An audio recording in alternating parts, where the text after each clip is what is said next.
Susanne Müller-Zantorp, CEO Positions.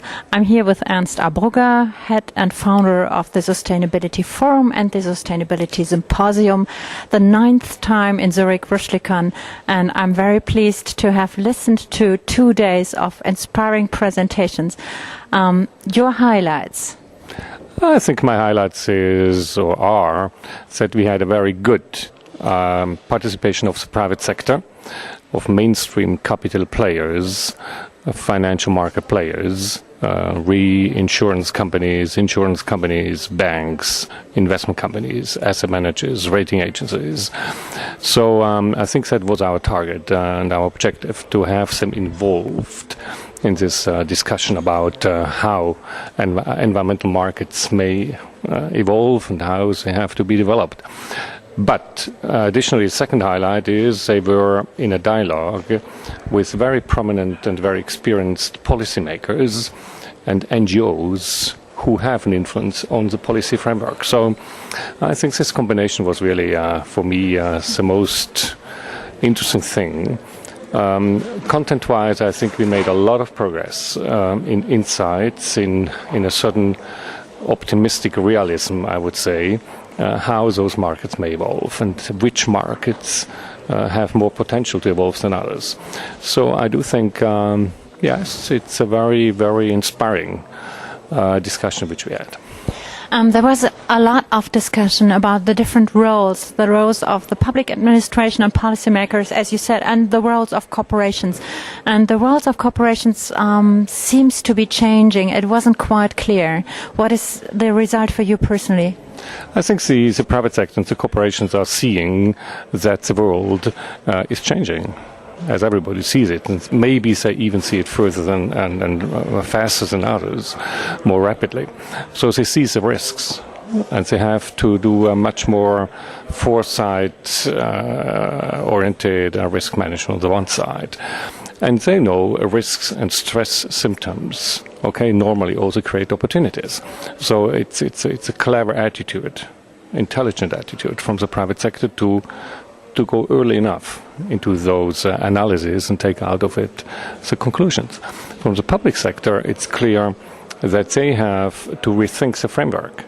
If one likes to have the global goods protected, one cannot do it without the markets. That's an absolutely clear result of our discussion. So what kind of framework may really promote the right kind and the right efficiency of markets? So I think it's a convergence of an interest, but it's not an overlap in responsibilities, to say it in those words. Still, private sector is responsible for being strong in the market. Still, public sector is responsible for the framework. But both know, without the other, they cannot resolve the core problems. There's also an insight that was perhaps a little bit surprising about the fact that now consumers are sort of educated by means of marketing that resources are endless and that there will be well-being forever. And the question is, who's going to tell them the truth? Yeah, that's a very, very crucial point which came out also. And I think the truth can only be told by intelligent corporations, because they have the marketing, they have the contact with consumers daily.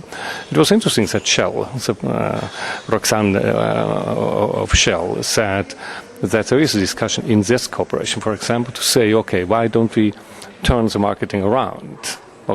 Why don't we offer better prices for more efficient use of, for example, fossil energy resources?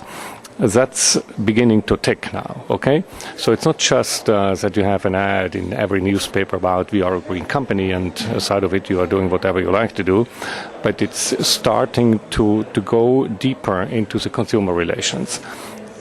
On the investment relation side, it's already much more developed in my view. On the consumer relations, still not.